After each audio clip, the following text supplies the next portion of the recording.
Hey guys, welcome back to the channel. Today we're going to go over the overview and walk around of the 2005 Suburban as we made it back to LA. Sweet. So stay tuned.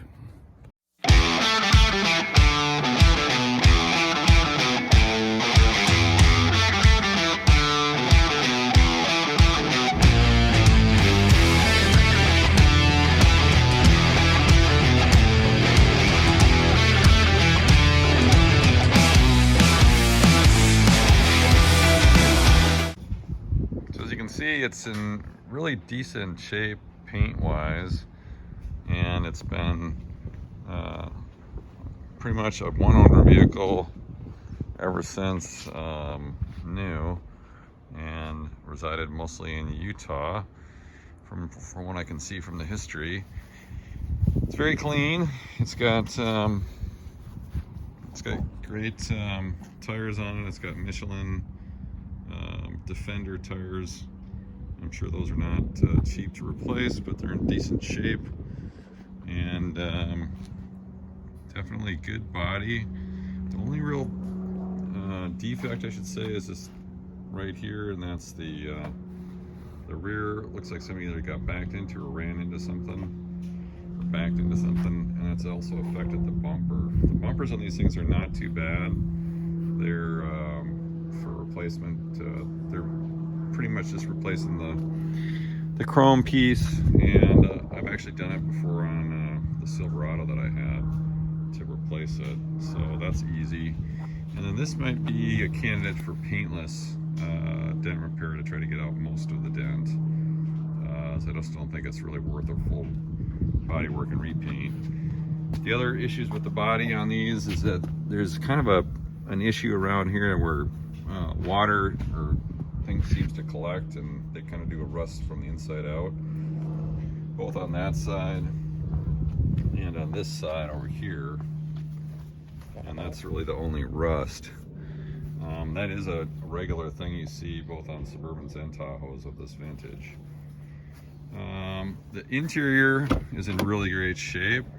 It does have a burn through from heel wear on the floor, but I'm going to put some new floor mats in, so that'll basically cover that up. The interior is in nice shape.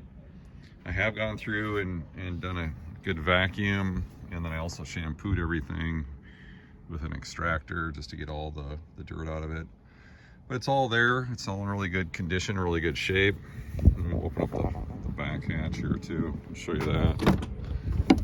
As you can see here, it's got the third row with the double bench. The third row does come out, and here is the second row, which is in good shape as well. This radio module in the back here, it's got some wear on it, but it's got a buzzing noise when you're running the stereo, and that's a common ailment. So all the rear speakers have got kind of an engine whine going through it, and I guess that module is the root cause of it, as it's pretty common to replace those. So I bought a new one of those. We'll do some work getting that replaced. Here's the interior on this side, and I have cleaned up the dash as well, and it's in good shape from there. It has the Delco Bose stereo, which is really nice sounding. It's got a subwoofer inside of the console, so that's a nice package. And I really like the cloth interior over the leather, as it just seems to wear better over time. A lot of the leather on these with this vintage, the leather is destroyed and cracked and pretty hard to bring back. But in the heat in California, cloth is nice. You don't have to worry about sitting on a hot leather seat. That was the other thing about the color choice that I really wanted, was a white vehicle as well too, so it doesn't hold the heat sitting in the sun. Nice alloy wheels on it. I think they're really cool looking design. The front right fog light I've already taken out, and that was missing the lens on it, so I've ordered a new one of those to replace. and a couple of other things. These are actually the seat back holders. So in the back of these seats, you pull this forward, and there's a lever in the back here that you reach to bring forward. So I've cleaned everything here. This one was broken, and what this does is basically holds that this flap down. And what this flap does is when you take out the third seat, then this basically transitions to cover this area so that you've got the ability to put, you know, like a bed or something there and not have a divot in the floor here for the seating. So that's cool. So I'll put this one here, and then on the other side, what's happened here is I'm missing the flap, like the single one here that doubles down for that. So I'll have to try to see if I can locate one of those from a junkyard. And so I've ordered an additional one of these, as one of them was cracked and broken, and there's a good one. So I'll use the good one here for now, and see if I can locate a flap for the back one. It also has this entertainment center piece here. So it's got the flip down TV screen right here. If you go like this, so the kids in the back can watch stuff, and I'll show you the entertainment stuff. It's kind of comical because it's period correct. Is if you look here, same thing with this. It actually has a full, yeah, that's exactly it, a VCR video cassette recorder or player, and then a DVD player here, which has got an audio box. I think this might be maybe the original, or someone's done a replacement of one of the two, because I'm thinking maybe this one because it's got a screw here. But so yeah, so anyways, that's our in-flight entertainment system there. So I haven't tested that yet, but I probably will. But everything's solid in this thing. I mean, it's just really well built. Yeah, these door reflectors, I've ordered some of those as well. And little things like you need a pedal pad for the e-brake, and yeah, just little stuff that is just going to make the vehicle much better. So let's look under the hood.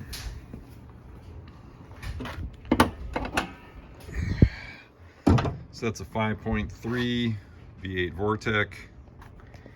It's got a Delco AC battery, or AC Delco battery, 800 CCA. That's a pretty good cranking battery.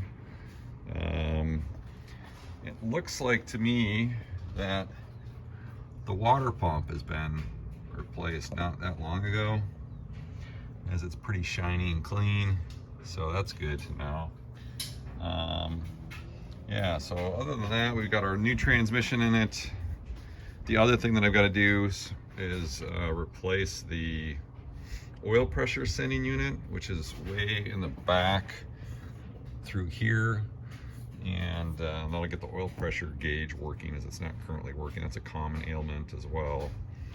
So things that I've got to do on the vehicle then specifically is I've got that rear audio control piece. I've got all the oxygen sensors here, factory GM, pretty reasonable prices. And then I've got the oil pressure sensor, and that goes in the back of the motor. The other thing I bought are these buttons for the stereo. This is another common thing with these that I'll show you guys. Is buttons, they kind of wear over time, and so you basically take the radio out, take the face off, replace the buttons, put the stereo back in. So that'll be an easy fix as well. So yeah, but hope you guys like the overview and the walkthrough of the video. So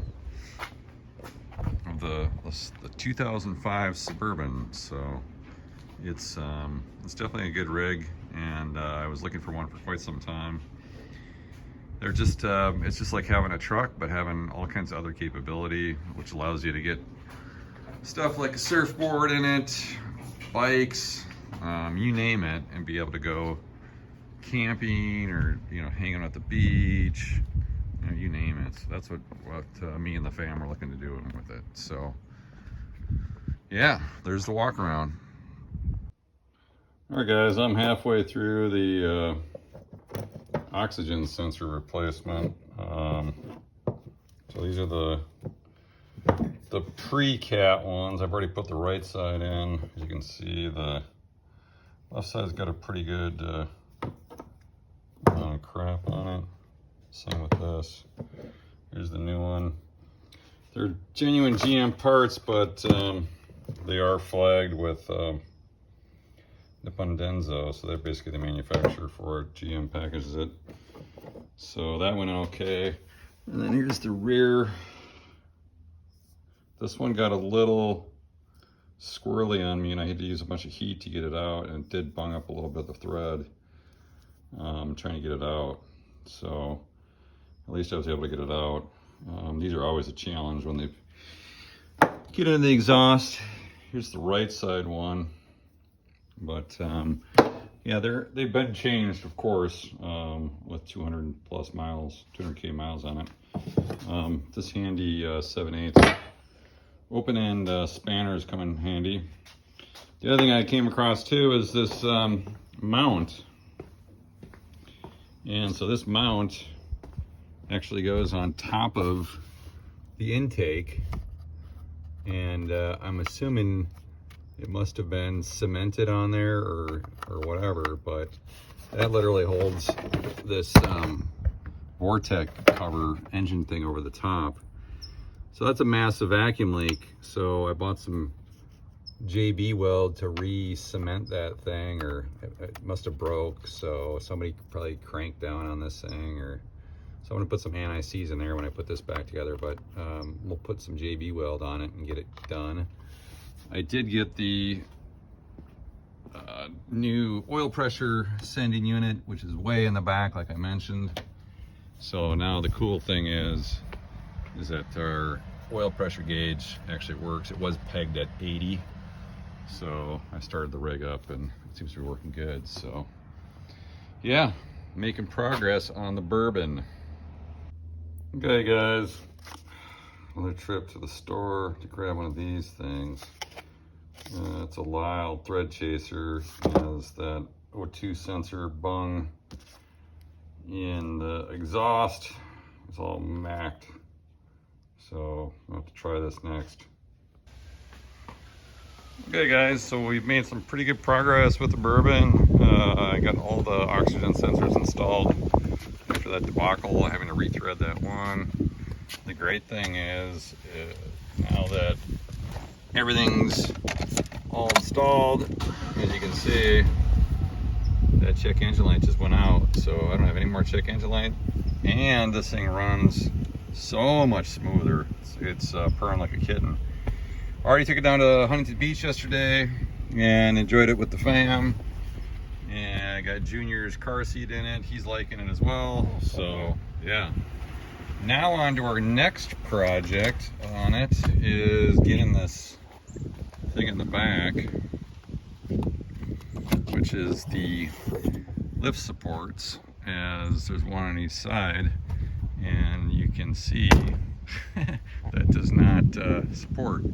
So we're gonna put those in next. Yeah, other than that, it's coming along. So it is a cool vehicle to drive around though. I really enjoy it and like it a lot.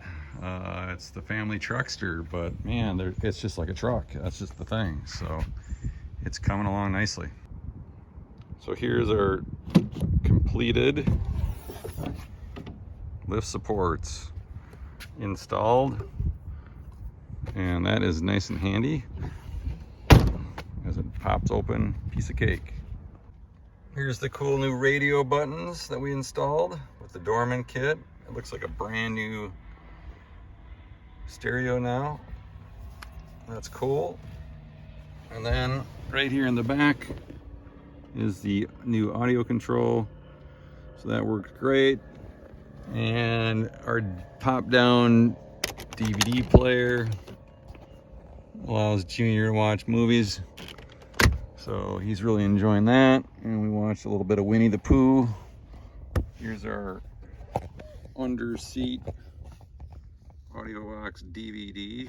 And I ripped out the old school VCR next to it. So now we got full cool audio system. And this little magic switch, if you pop this down and tune it to 89.1, the audio for the DVD comes over the receiver. So that was a bit of research and discovery, but I figured it out. Woohoo!